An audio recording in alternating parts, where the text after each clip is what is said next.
ஸ்தோத்திரப்பா. தகப்பனே, நல்ல தகப்பனே, உங்களுக்கு நன்றி செலுத்துகிறோம். எங்களை தாழ்த்தி உடைய கரத்திலே கொடுக்கிறோப்பா. இந்த நல்ல ஒரு வேளையில் எங்களோடு கூட நீர் பேசும் தெய்வப்பா. ஸ்தோத்திரம். உடைய பிள்ளைகள் ஆவலோடு வாஞ்சையோடு ஆண்டவரே இந்த செய்தியை ஆன் பண்ணுகிறார்கள். கர்த்தர் தாமே இருதயங்களை ஆற்றவும் தேற்றவும் வழி நடத்தவும் ஆசீர்வதிக்கவும் தைரியப்படுத்தவும் நன்மைகளை தரவும் கிருபை செய்யும்படி ஜெபிக்கிறேன். அடிமை உடைய கரத்திலே தாழ்த்தி தருகிறேன். உங்களை பற்றி அறிவிக்க எனக்கு தந்த இந்த நல்ல கிருபைக்காக உங்களுக்கு நன்றிப்பா. நீங்கள் பேசுங்கப்பா. நீங்கள் தான் பேச வேண்டும். உங்களுடைய பிள்ளைகள் காதார கேட்டு அதன்படி வாழ வேண்டும். ஒப்பு கொடுக்கின்றேன். இயேசுவின் நாமத்தில் வேண்டிக் கொள்கிறேன் நல்ல பிதாவே, ஆமென். கர்த்தருக்கு ஸ்தோத்திரம். நாளில் உங்களோட தேவனுடைய வார்த்தையை சொல்ல தேவன் எனக்கு கொடுத்த இந்த நல்ல வாய்ப்புக்காக கர்த்தரை ஸ்தோத்திரிக்கிறேன். என்ன வசனத்தில் உங்களுக்கு நான் கர்த்தருடைய வார்த்தையை அறிவிக்க ஆரம்பிக்கின்றேன். தலைப்பு என்ன கொடுத்துருக்கேன் அப்படின்னா, உன்னை மேற்கொள்ள மாட்டார்கள். உன்னை மேற்கொள்ள மாட்டார்கள். எரேமியா 1வது அதிகாரம் 19வது வசனம். எரேமியா 1:19. அவர்கள் உனக்கு விரோதமாய் எழும்புவார்கள், ஆனாலும் உன்னை மேற்கொள்ள மாட்டார்கள். உன்னை ரட்சிக்கும்படிக்கு நான் உன்னுடனே இருக்கிறேன் என்று கர்த்தர் சொல்கிறார். உனக்கு விரோதமாக யுத்தம் பண்ணுவார்கள், அதை எழும்புவார்கள், ஆனாலும் உன்னை என்ன செய்ய மாட்டாங்க, மேற்கொள்ள மாட்டாங்க. உன்னோடு போராடுவதற்கு வருவார்கள், ஆனால் உன்னை என்ன செய்ய மாட்டாங்க, மேற்கொள்ள மாட்டார்கள். எதுக்காக அப்படின்னா, நான் உன்னை தப்புவிக்க, உன்னை ரட்சிக்க, உன்னை காக்கும்படிக்கு நான் உன்னுடனே கூட இருக்கிறேன் என்று தேவன் சொல்லுகின்றார். இன்றைக்கு நீங்கள் பலவிதமான ஒரு பயத்தினால் என்ன செய்ய முடியும், இந்த காரியத்தை, இந்த பிரச்சனையை என்ன செய்ய முடியும், இதில் இருந்து எப்படி வெளியே வர்றது அப்படின்னு ஒருவேளை அருமையானவர்களே நீங்கள் யோசித்து கொண்டு இருக்கின்றீர்களா? அதுக்கு தான் தேவன் சொல்கிறார், நான் உன்னை காக்கும்படி நான் உன் கூட இருக்கேன், உன்னை அவர்கள் என்ன செய்ய மாட்டாங்க, மேற்கொள்ள மாட்டார்கள் அப்படின்னு ஆண்டவர் சொல்கிறார். இன்னும் நீங்கள் பார்த்தீங்கன்னா, இந்த எரேமியா 1வது அதிகாரத்தில் 1:17 நான் வாசிக்கிறேன். எரேமியா 1:17. ஆகையால் நீ உன் அறையை கட்டி கொண்டு நின்று நான் உனக்கு கட்டளை இடுகிறவைகளை எல்லாம் அவர்களுக்கு முன்பாக கலங்க பண்ணாதபடிக்கு நீ அவர்கள் முகத்திற்கு அஞ்சாதிரு. நீ கலங்க வேண்டியதில்லை, நீ அவர்களுக்கு என்ன செய்ய வேண்டாம், அஞ்ச வேண்டாம். அஞ்ச வேண்டாம் அப்படின்னா பயம் வேண்டாம், பயமே பட வேண்டாம், நீ தைரியமாக நிற்கலாம் அப்படின்ட்டு ஆண்டவர் சொல்கிறாங்க. கடந்த நாளில் ஒரு தாயாருடைய சாட்சி ஒன்றை நான் கேட்டேன். எனக்கு 2 நாளாக இது நான் கேட்ட அந்த காரியம் 2 நாளாக எனக்கு ஞாபகம் வந்துக்கிட்டே இருந்தது. ஆலயத்தில் இருக்கும்போது ஞாபகம் மறந்துட்டு நமக்கு ஏதோ ஒரு சாட்சி ஞாபகம் வந்துச்சு அப்படின்னு சொல்லி யோசித்து பார்த்தேன். எனக்கு தெரியவே இல்லை. அதுக்கப்புறம் 2 நாள் அதுக்கடுத்த நாளும் கேட்டேன், ஏப்பா ஏதோ ஒரு நான் முன்னால் கேட்ட ஒரு சம்பவத்தை நீங்கள் சொன்னீங்களே, எனக்கு மறந்து போயிட்டேன். நான் உடனே எழுதி வைக்கவும் இல்லை, நான் சர்ச்சில் இருந்தேன், எழுதி வைக்க முடியல. ஒரு நாள் வெளியே தான் எங்கேயோ இருந்தேன், கடையில் ஏதோ, அப்பவும் எனக்கு இது ஞாபகத்துக்கு வந்தது. அங்கே எப்படி எழுத முடியல. அப்போ நான் செல் எடுத்து வாய்ஸ் மெசேஜ் போட்டிருக்கலாம், அந்த மாதிரியும் எனக்கு ஞாபகம் இல்லாமல் போயிட்டு நான் தேவன்கிட்ட கேட்டுக்கிட்டே இருந்தேன், எப்போ நீங்கள் ஏதோ ஒரு சம்பவம் முன்னால் நடந்ததை ஒன்று சொன்னீங்களே, எனக்கு இப்போ ஞாபகமே வர மாட்டேங்க. நீங்கள் அதை மக்களுக்கு சொல்லணும்னு நினச்சிங்கன்னா நீங்கள் கண்டிப்பாக எனக்கு இன்றைக்கி சொல்லிடுங்கப்பா அப்படின்ட்டு நான் இன்றைக்கி ரெக்கார்டிங்காக ஜெபம் பண்ணி கொண்டு இருக்கும்போது எனக்கு அந்த உண்மையாக நடந்த அந்த ஒரு சம்பவம் எனக்கு ஞாபகத்துக்கு வந்துச்சு. அதை இப்போ நான் உங்கள் மத்தியில் பகிர்ந்து கொள்கின்றேன். பல ஆண்டுகளுக்கு முன்பாக இந்த சம்பவம் நடக்கும்போதெல்லாம் நான் பிறக்க கூட இல்லை. அவங்க ஆனால் என்கிட்ட சொன்னாங்க, என்ன அப்படின்னா, அவங்க காட்டுக்குள்ளே பயணி தயாரிச்சுக்கிட்டு இருந்தாங்களாம், கருப்பட்டி தயாரிச்சுக்கிட்டு இருக்காங்களாம். அப்போ அவங்களுடைய கணவர், அவங்களுடைய பிள்ளைகள் எல்லோரும் படுத்திருக்காங்க. நைட்டு 2 மணிக்கிட்டக்க திடீர்னு யாரோ கதவை தட்டியிருக்காங்க. யாரும் கதவை தட்டின உடனே இவங்க இந்த அம்மா எந்திரிச்சு, பிள்ளைகளாம் வாலிப பிள்ளைகளாம், அதனால் அம்மா எந்திரிச்சு போய் கதவை திறந்துருக்காங்க. ஒரு ஜீப்பில் வந்திருக்காங்க நிறைய பேர். அது யாருன்னா போலீஸ் போல். அப்போது அவங்க காவல்துறை அதிகாரிகள் எல்லாமே மத்தியில் வந்திருக்காங்க. வந்து அவங்க கேட்டிருக்காங்க, உன்னுடைய புருஷனை எங்கே? அந்த காலத்தில் அப்படி தானே பேசுவாங்க. இவங்களும் படிக்காதவங்க போல். அதனால் அவங்களுக்கு ஹஸ்பண்டு, கணவர், எங்கள் வீட்டுக்காரங்க அப்படிலாம் அந்த நாட்களில் கிராமத்தில் சொல்ல மாட்டாங்க. உன்னுடைய புருஷனை வந்து நாங்கள் கைது பண்ண வந்திருக்கோம் அப்படின்னு சொல்லியிருக்காங்க. அப்போ எதுக்கு அப்படின்னு கேட்டிருக்காங்க அந்த அம்மா. உன்னுடைய கணவர் வந்து என்ன செய்திருக்காருன்னா கல் குடிச்சிருக்காரு. கல் குடிக்கக்கூடாது. உன்னுடைய புருஷன் வந்து கல் குடித்ததாக செய்தி வந்திருக்கு எங்களுக்கு. அதனால் நாங்கள் கைது பண்ணுறதுக்காண்டி வந்திருக்கோம் உன்னுடைய கணவனை. நீ கதவை திறந்து இந்த கணவனை வெளியே விடு அப்படின்னு. இந்த அம்மாவுக்கு என்ன செய்யனே தெரியலையாம். வயிற்றில் அவங்களுக்கு பிள்ளை இருக்கு, ஒரு 7-8 மாதம் போல் வயிற்றில். வீட்டுக்குள்ளே வாலிப பிள்ளைகள் படுத்திருக்காங்க, பையங்க படுத்திருக்காங்க. எப்படி இத்தனை பேரை வீட்டுக்குள்ளே விட முடியும் அப்படின்னுட்டு அவங்க ஒரு சின்ன ஐடியா பண்ணியிருக்காங்க. நீங்கள் யோசித்து பார்த்தீங்கன்னா இந்த சம்பவத்தை நீங்கள் கேட்கும்போது உங்களுக்கே ரொம்ப ஆச்சரியமாக இருக்கும். என்ன சொன்னாங்க அப்படின்னா, எங்கள் ஊரில் வந்து எங்களுக்கு கிராம அதிகாரி இருக்கார், விஓ ஆஃபீஸர்னு சொல்லுவோம்ல நம்ம, விஓ ஆஃபீஸர், நிர்வாக தலைவர். நீங்கள் போய் எங்களோட கிராம முனிசிபை போய் கூட்டிகிட்டு வாங்க. எங்கள் தலையாரி இல்லாமல் நீங்கள் இந்த ஊருக்குள்ளே வரக்கூடாது, சரியா? அதனால் நீங்கள் போய் எங்கள் தலையாரியை கூட்டிகிட்டு வாங்க. கூட்டிகிட்டு வந்து நீங்கள் எங்கள் வீட்டுக்குள்ளே வந்து என் புருஷனை நீங்கள் கூட்டிகிட்டு போங்க, கல் குடிச்சிருந்தா கூட்டிகிட்டு போங்க அப்படின்னு சொல்லியிருக்காங்க. உடனே இந்த போலீஸ்லாம் ஜீப்பில் ஏறி போயிட்டாங்களாம்மா. போன உடனே இந்த அம்மா என்ன செய்திருக்காங்க, என்னுடைய கணவன் உண்மையிலே வீட்டுக்குள்ளே படுத்திருந்துருக்காரு. இவங்க உடனே கதவை திறந்து, நீங்கள் எங்கேயாவது போய் என்ன செய்யுங்க, ஒளிஞ்சிக்கோங்க, எங்கேயாவது மரத்தில் ஏறியாவது ஒளிஞ்சிக்கோங்க. இப்போ கிராம முனிசிப்போட தலையாரியோட நம்ம வீட்டுக்கு போலீஸு ஜீப்பு வரும், இல்லை தூக்கிட்டு போயிடுவான். நான் இப்படி சொல்லியிருக்கேன், நீங்கள் போய் எங்கேயாவது மரத்தில் எங்கேயாவது ஏறி ஒளிஞ்சிக்கோங்க அப்படின்னு சொல்லியிருக்காங்க. மாதிரி போலீஸ் போயிட்டானு இவங்களுடைய கணவர் உடனே வெளியே போய் எங்கேயாவது மரத்தில் ஏறி உட்காந்துக்கிட்டாங்களாம். அப்புறம் போலீஸு அவங்களுடைய தலையாரியோடு வந்திருக்காங்க. வந்தவுடனே இந்த வீடு தான் ஐயா, இந்த வீட்டில் தான் இவங்களுடைய கணவர் வந்து கல் குடிச்சிருக்காங்க, அதனால் நாங்கள் கைது பண்ண வந்திருக்கோம் அப்படின்னு. உடனே அவங்க, சரி நீங்கள் வீட்டுக்குள்ளே போய் பாருங்கள், பிடிச்சிருந்தாங்கன்னா நீங்கள் பிடிச்சிட்டு போங்க அப்படின்னு அந்த தலைவர் சொல்லிட்டாராம், நிர்வாக தலைவர், கிராம முனிசிப்பு. சரின்னு சொல்லிவிட்டு அம்மா கதவு திறந்துருக்காங்க. கதவு திறந்து உள்ளே போனால் உள்ளே பிள்ளைகள் படுத்திருக்காங்க. உடைய கணவர் அங்கே இல்லை. உன்னை கணவர் இல்லையே எங்கே அப்படின்னா அவங்க வெளியே போயிருக்காங்க ஏதோ சொல்லியிருக்காங்க, எனக்கு இப்போ மறந்துட்டு, நான் ரொம்ப சின்ன பிள்ளையில கேட்டேன்.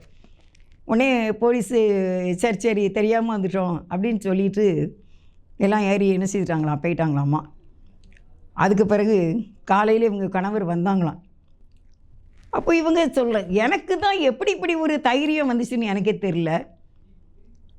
இந்த கணவரை கொண்டு போயிட்டாங்கன்னா நாங்கள் என்ன செய்ய? சிறு பிள்ளைகள் இருக்குது வீட்டில், பெண் பிள்ளைகள், வயிற்றில் குழந்தை இருக்குது. கடவுள் தான் எனக்கு இப்படி ஒரு ஞானத்தை கொடுத்தாரு, ஒரு அறிவை கொடுத்தாரு. ஏன்னா உண்மையிலேயே வந்து யார் எவருன்னு முன்ன பின்ன தெரியாமல் ஒரு 5-6 பேரை எப்படி வீட்டுக்குள்ளே விட முடியும்?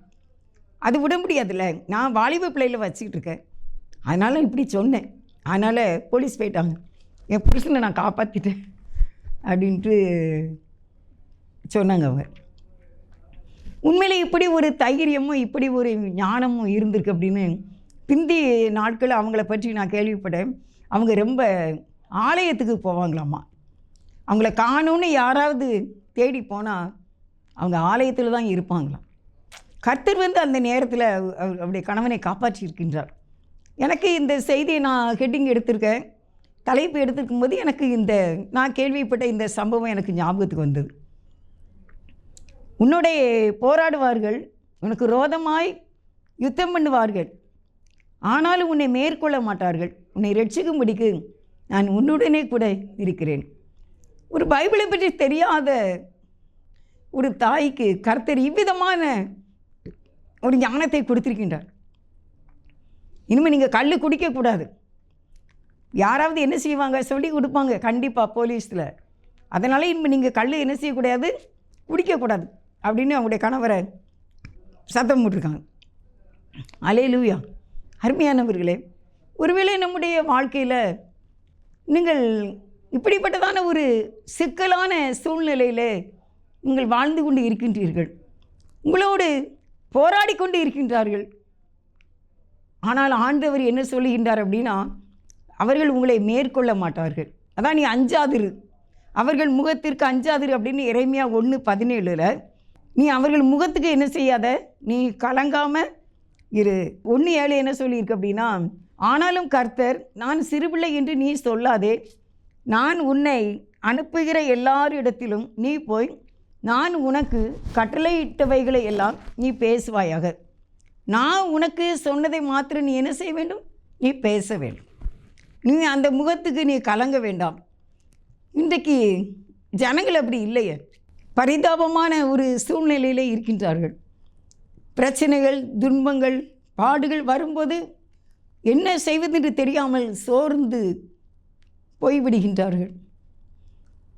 ரொம்ப கவலையாக இருக்குது எனக்கு. எப்படின்னா, இயேசு உயிர் உள்ள தெய்வம், அவர் பேசுகிறவர். எனக்கு ஒரு தடவை கண்ணில் 2 கண்ணுமே எனக்கு ரொம்ப பிரச்சனையாக இருந்துச்சு. இப்போ சமீபத்தில் அப்படியே நான் ஒரு நாள் காலையில் எந்திரிச்சு உட்காந்துருந்தேன். நம்ம பைபிள் எவ்வளோ படிக்கணும். ஒரு காலத்தில் நம்ம நிறைய கதை புத்தகங்கள் படித்தோம். இப்போ நம்ம பைபிள் படிக்கணுமே, எவ்வளோ பைபிள் படிக்கணும். நம்ம இந்த உலகத்தில் இருக்க வரைக்கும் நம்ம பைபிள் படிக்கணுமே, நமக்கு கண் இப்படி இருக்க அப்படின்ட்டு எந்திரிச்சு உட்காந்துருந்தேன். ஆண்டவர்கிட்ட சொல்லிகிட்டு இருந்தேன், எனக்கு கண் நல்லா இருக்கணும்ப்பா அப்படின்னு. அப்போ ஆண்டவர் சொன்னாங்க, கண்ணை உண்டாக்கினவர் காணாரோ, காதை உண்டாக்கினவர் கேளாரோ. அப்போ நம்முடைய கண்களை, நமக்கு கண்ணை வைத்தவர் அவருடைய ரூபத்தின்படி நம்ம படைச்சதுனால, அவருடைய கண்ணை போல் நம்முடைய கண்கள் இருக்கின்றதுனால அவர் நம்மை பார்க்கின்றார். அவர் நம்ம காதை படைச்சதுனால, நாம் தேவனுடைய சாயலாக இருக்கிறதுனால நம்ம பேசுகிறது அவருக்கு தெரியும். அப்படி இருக்கும்போது மக்கள் பிரச்சனையிலே மாறி மாறி மூழ்கி கொண்டே இருக்கிறதின் காரணம் என்ன? யாருனாலும் சரி உன்கிட்ட போராடலாம், ஆனால் உன்னை என்ன செய்ய முடியாது, மேற்கொள்ள முடியாது என்று வேதம் சொல்லுகிறது. அப்படின்னா என்ன? நமக்கு நிறைய அதிகாரத்தை தேவன் கொடுத்திருக்கின்றார். இந்த அருமையான தாயார் எப்படி தன்னுடைய நகரத்தின் தலைவரை அழைத்திருக்கிறார்கள். ஆனால் வேதத்தின்படி பார்த்தா கர்த்தரே உங்களுக்கு அதிகாரத்தை கொடுக்கிறார். எரேமியா 1:10 பார், பிடுங்கவும் இடிக்கவும் அழிக்கவும் கவிழ்க்கவும் கட்டவும் நாட்டவும் உன்னை நான் இன்றைய தினம் ஜாதிகளின் மேலும் ராஜ்யங்களின் மேலும் ஏற்படுத்தினேன் என்று கர்த்தர் என்னுடனே சொன்னார். கர்த்தர் என்ன சொல்கிறாரு? பார், நீ என்ன செய்யலாம், நீ பிடுங்கலாம், நீ இடிக்கலாம், நீ அழிக்கலாம், நீ கவிழ்க்கலாம், நீ கட்டலாம், நீ நாட்டலாம். இப்படியாக நான் இன்றைக்கு உன்னை ஏற்படுத்தினேன் அப்படின்னு சொல்லும்போது நீங்கள் ஏன் கட்டப்பட்டவர்களாக இருக்க வேண்டும்? எல்லாருக்குள்ள ஒரு பெரிய பிரச்சனை. அதை நான் பிராமணன் தான் சொல்வேன். என்ன அப்படின்னு சொன்னால், எந்த பிரச்சனைக்காக ஆண்டவருடைய பிள்ளைகள்கிட்ட போய் ஜெபம் பண்ண போகிறாங்க, அவங்க என்ன சொல்லிடுறாங்க அப்படின்னா, உங்களுக்கு செய்வனை இருக்குது, உங்களுக்கு பிலி சூனியம் வச்சுருக்காங்க.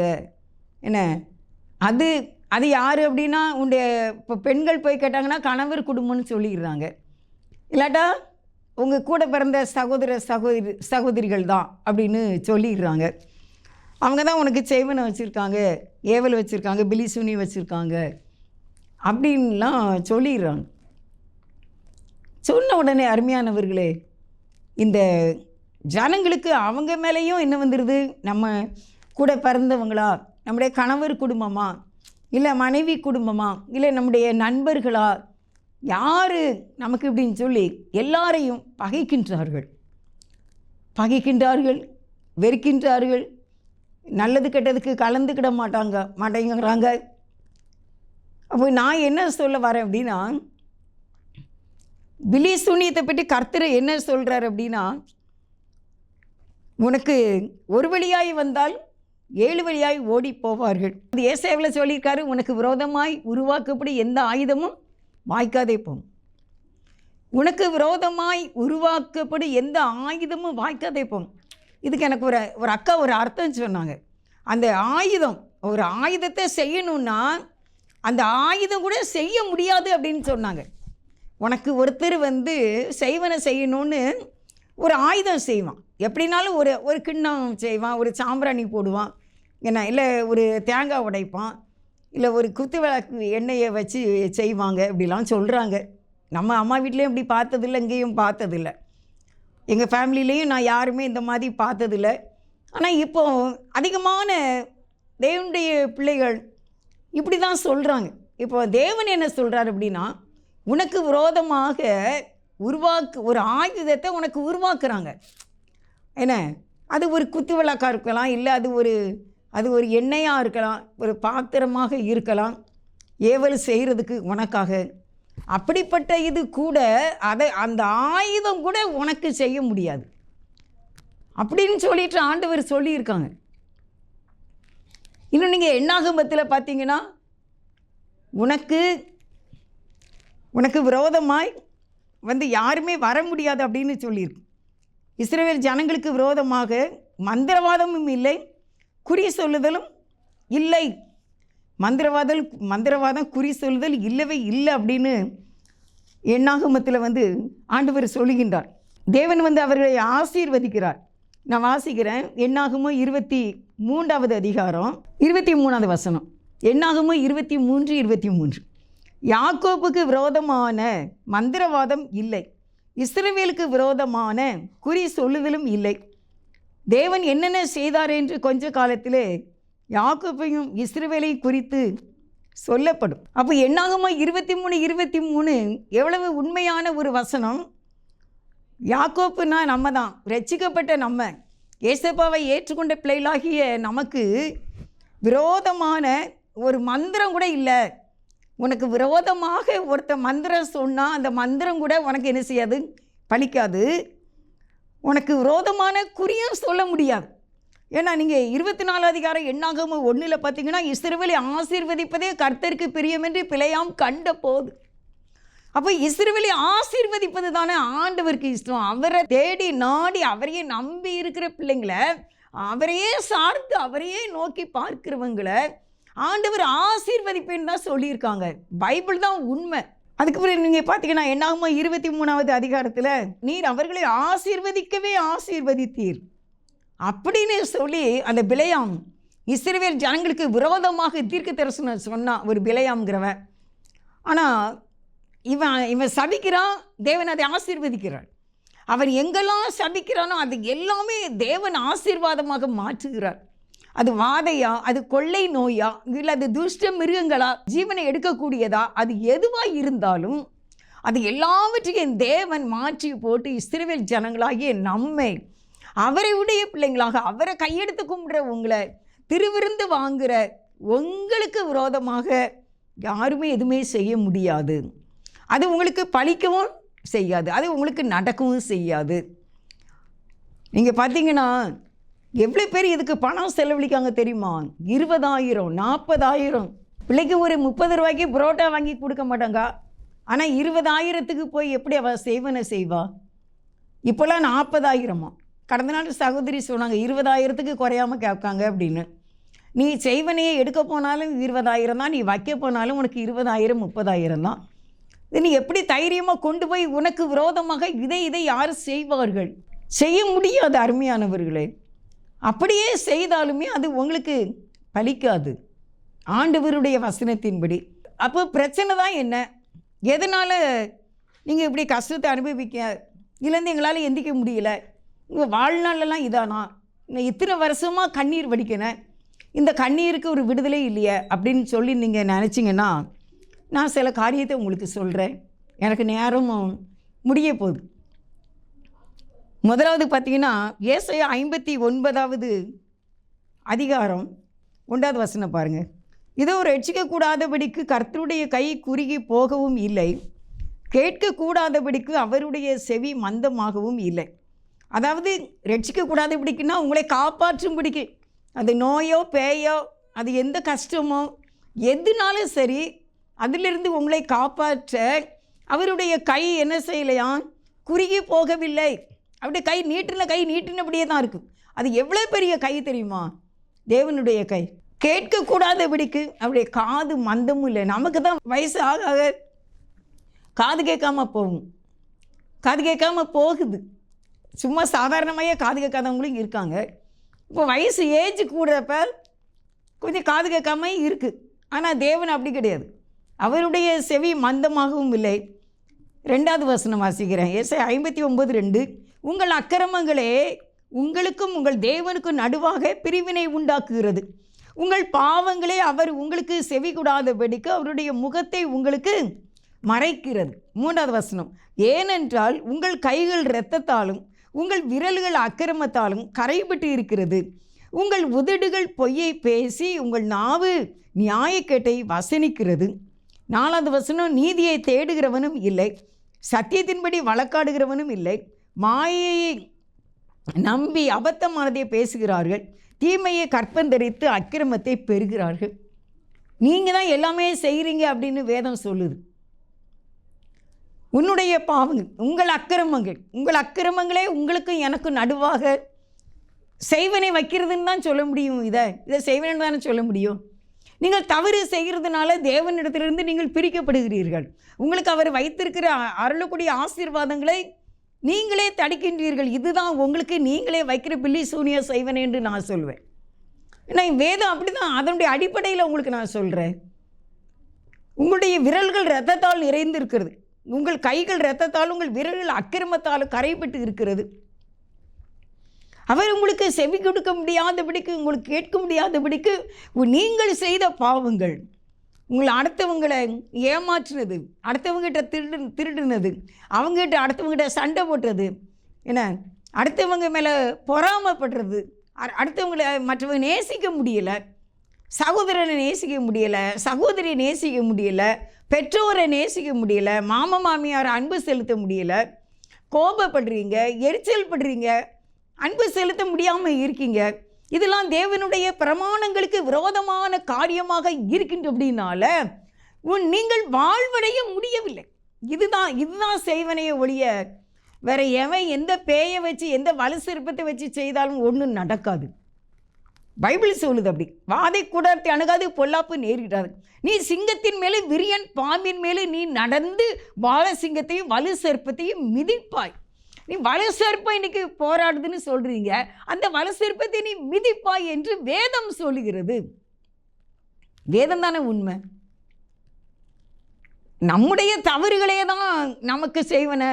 நம்ம தவறுகளும் நம்முடைய பாவங்களும் நம்முடைய பொறாமைகள், போட்டிகள், எரிச்சல்கள், கெட்டுப்போனு நினைக்கிறது, உன்னை விட நான் பெருசு அப்படின்னு நினைக்கிறது, உனக்கு என்ன இருக்குது எனக்கு எல்லாம் இருக்குது அப்படிங்கிற ஒரு பெருமை, ஒரு தெனாவெட்டு, பெற்றோரை முதியோரை மதிக்கிறது இல்லை, அன்பு செலுத்துறது இல்லை, ஒரு துணி எடுத்து கொடுக்கறது இல்லை, ஒரு உணவை அன்போடு கொடுக்கறது இல்லை, இப்படியெல்லாம் செய்துக்கிட்டு எனக்கு பிலிசூனியை வச்சுருக்கு, எனக்கு செய்வனை வச்சுருக்குன்னு நீங்கள் அதிலே கடந்து அதிலே அமிழ்ந்து நீங்கள் ஒன்றுமில்லாமல் போய் விடாதீர்கள்.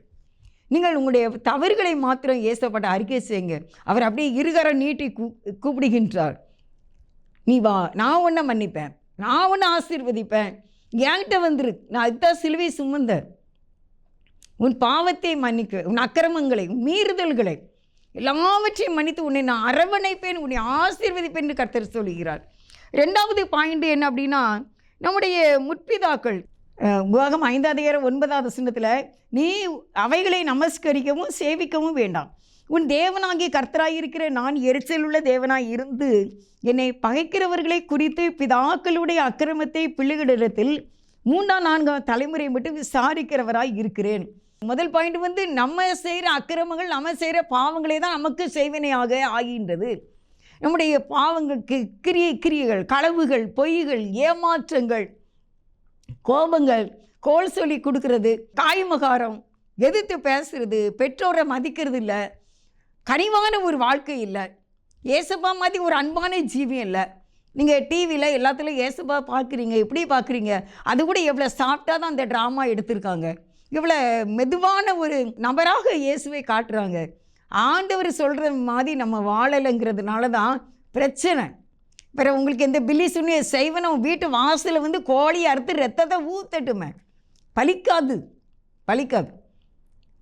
உங்களுக்கு விரோதமான குறி சொல்லுதல் இல்லை, மாந்திரிகம் இல்லை, எந்த செய்வனையும் பில்லி சுனி இல்லை. எல்லாவற்றையும் கர்த்தர் அழித்து நொறுக்க வலிமையுள்ளவராக இருக்கின்றார். இப்போ முற்பிதாக்களுடைய பாவங்கள் அவர்கள் என்ன சொல்லியிருக்காங்க அப்படின்னா, அவர்கள் விக்கிரகங்களை நமஸ்கரிக்கிறார்கள், சேவிக்கிறார்கள். அதனால் நான் எரிச்சலுள்ள தேவனாக இருக்கிறேன். அவங்க நிறைய தவறு செய்தாங்க, அதை நான் விசாரிக்கிறேன் அப்படிங்கிறார். 3ஆம் 4ஆம் தலைமுறை விசாரிக்கிறாரு. அப்புறம் 10ல் பார்த்தீங்கன்னா அதுக்கு ஒரு சொல்யூஷன் வச்சுருக்காரு ஆண்டவர், ஒரு விடை. என்னிடத்தில் அன்பு கூர்ந்து என் கற்பனைகளை கை கொள்ளுகிறவர்களுக்கோ 1000 தலைமுறை மட்டும் இரக்கம் செய்கிறவராய் இருக்கிறேன். அப்போ நீ வந்து என்ன செய்யணும்? என்னிடத்தில் அன்பு கூர்ந்து என் கற்பனைகளை கை கொண்டா போதும், நான் உனக்கு 1000 தலைமுறை நான் உனக்கு இரக்கம் செய்துருவேன். அப்போ ஆண்டவர் இரக்கம் செய்யும்போது, ஆண்டவர் நம்மை நினைக்கும் போது எந்த பில்லி சுனியமா எந்த செய்வனையா ரொம்ப கஷ்டமாக இருக்குது. இதுக்கு ஊழியக்காரங்க கூட இப்படியே சொல்லிடுறாங்கன்னு தான் எனக்கு தெரியல. நீ உன்னுடைய தவறு ஆண்டவர்கிட்ட கேளு, உன்னுடைய பாவத்தை கேளு. வேதம் அப்படி தானே சொல்லுது. எஸ்ஐயா 1:18 கூட என்ன சொல்லுது தெரியுமா? வழக்காடுவோம் வாருங்கள் என்று கர்த்தர் சொல்கிறார். உன் பாவங்கள் சிவேரென்றாய் இருந்தாலும் அதை நான் உறைந்த பஞ்சை போல வெண்மையாக்குவேன். நீ என்கிட்ட வழக்காடணுமா? வா, நான் அப்படிலாம் கஷ்டப்படுறேன், நீங்கள் என்ன பேசாடி இருக்கீங்க அப்படின்னு நீ கேட்கியா? என் ஆண்டவரை எனக்கு மட்டுமே ஹெல்ப்பே பண்ண மாட்டேங்கிங்க, நான் மட்டும் ஏன்ப்பா இவ்வளோ கஷ்டப்படுறேன் அப்படின்னு நீ சொல்லி கேட்கியா? அதுக்கு யேசுவா கேட்காங்க, வழக்காடுவோம் வாருங்கள் என்று கர்த்தர் சொல்கிறார். ஆனால் உன் பாவம் சிவேரென்று இருக்கிறது. ஆனால் நீ என்கிட்ட வந்தீனா என்னுடைய இரத்தத்தால் உன் பாவத்தை நான் கழுவி உன்னை உறைந்த பஞ்சை போல வெண்மையாக்குவேன் என்று ஆண்டவர் சொல்லி நம்மை ஆசீர்வதிக்க ஆண்டவர் வலிமையுள்ளவராக இருக்கின்றார். அருமையானவர்களே, நீ செய்வன பிலிசு, நீ ஏவல் மாந்திரிகம் எவனோ எனக்கு வச்சிட்டான்னு சொல்லி தயவு செய்து நீங்கள் அலையாதீங்க. அப்படி யார் சொன்னாலும் நீங்கள் கேட்கவும் செய்யாதீங்க. என்னுடைய குற்றம்தான், என்னுடைய தவறு தான். நான் என் தேவன்கிட்ட போவேன், அப்படி கல்வாரி ரத்தம் கொண்டு என்னை கழுவுவாங்க, நான் மன்னிப்பு கேட்பேன், நான் விடுதலை ஆயிடுவேன், என் கட்டுகள் அறுக்கப்படும், என் வீட்டில் எல்லா நன்மையும் எனக்கு நடக்கும், நாங்கள் நல்லா இருப்போம், நாங்கள் வாழ்ந்திருப்போம், நாங்கள் சுகித்திருப்போம், நாங்கள் ஆசீர்வாதமாக இருப்போம் என்று நீங்கள் விசுவாசிக்க வேண்டும். அந்த இடத்துல ஆண்டவர் சொல்கிறார், எரேமியா 1:19, உன்னோடு போராடுவார்கள், உன்னை மேற்கொள்ள மாட்டார்கள், உன்னை தப்பிவதற்காகவும் உன்னை ரட்சிப்பதற்காகவும் நான் உன்னுடனே கூட இருக்கிறேன் என்று கர்த்தர் சொல்லுகிறார். நீ அஞ்சாதிரு என்று கர்த்தர் சொல்கிறார். நீ யாருக்கும் பயப்பட வேண்டாம், யாருக்கும் அஞ்ச வேண்டாம், என்னை மட்டும் நீ நோக்கி பாரு. என் பாவங்களை மன்னிப்பு கேட்கும்போது கர்த்தர் நம்மை ஆசீர்வித்து உயர்த்த வல்லமையுள்ளவராக இருக்கின்றார். நேசிக்கிற நல்ல பிதாவே மே துதிக்கிறப்பா. ஆண்டவரே, எங்களோடு போராடினால் எங்களை மேற்கொள்ள மாட்டார்கள் என்று சொன்னதற்காக உமக்கு ஸ்தோத்திரப்பா. நன்றி ஆண்டவரே. இந்த வார்த்தை கேட்கின்ற ஒவ்வொருவருடைய கட்டுகள் எல்லாம் அறுத்து உடைய பிள்ளைகளுக்கு நீர் விடுதலை தாரும். நீர் சொன்னீர், உன்னோடு போராடினாலும் மேற்கொள்ள மாட்டார்கள், நீ அவர்களுக்கு பயப்படவும் கலங்கவும் திகைக்கவும் வேண்டாம் என்று சொல்லியிருக்கிறீர். ஆண்டவரே, நம்முடைய சமூகத்தில் வந்து உண்மை உற்று பார்த்து எங்கள் பாவங்களை அறிக்கை செய்து நாங்கள் ஜெயம் பெற்றுக்கொள்ள நீர் எங்களை ஆசீர்வதிக்க வேண்டும் என்று இயேசுவின் நாமத்தில் மன்றாடி ஜெபிக்கின்றேன் ஜீவனுள்ள நல்ல பிதாவே. ஆமென். God bless you.